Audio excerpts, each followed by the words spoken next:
भविष्यात बेशिस्त वागाल तर खपवून घेणार नाही, मुख्यमंत्री फडणवीसांचा मंत्र्यांना सज्जड दम। आता मंत्रिमंडळात बदल होणार नसल्याचंही स्पष्ट।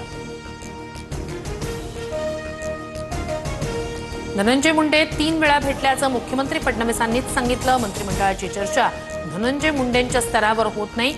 मी अजित पवार आणि शिंदे निर्णय घेतो। मुंडेंच्या लॉबिंगच्या चर्चांवर फडणवीसांचं स्पष्टीकरण।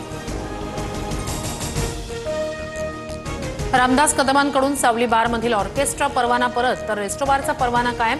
अनिल परबांनी डान्स बारचा आरोप केल्यानंतर निर्णय घेतल्याची चर्चा। ठाकरेंच्या सेनेचे नेते अनिल परब थोड्याच वेळात पत्रकार परिषद घेणार। परबांकडून गृहराज्यमंत्री योगेश कदम यांच्या राजीनाम्याची मागणी। माणिकराव कोकाटेंना विधिमंडळात रमी खेळणं भोवलं। कोकाटेंकडे कृषी खात्याऐवजी आता क्रीडा खात्याची जबाबदारी। राजीनामा न घेता खाते बदल करून अभय कृषी खातं दत्तात्रय भरणेंकडे।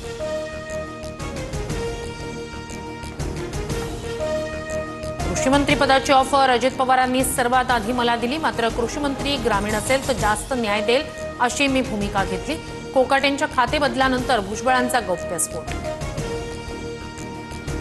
निवडणूक आयोग भाजपसाठी मतांची चोरी करतंय। राहुल गांधींचा आरोप आमच्याकडे पुरावे अणुबॉम्ब सारखे।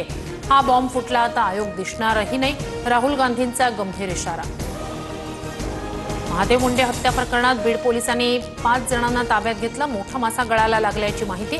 संशयित गोट्या गित्तेला ताब्यात घेण्यासाठी पोलीस पथक रवाना। वाल्मिक कराड आणि गोट्या गित्तेच्या नावानं मला धमक्या। बडतर्फ पोलीस अधिकारी रणजित कासलेचा आरोप। कासलेकडून घातपाताची भीती व्यक्त। महादेव मुंडे हत्या प्रकरणात एसआयटी चौकशी होणार। ज्ञानेश्वरी मुंडेंनी भेट घेतल्यानंतर मुख्यमंत्री फडणवीसांचे पोलीस महासंचालकांना आदेश।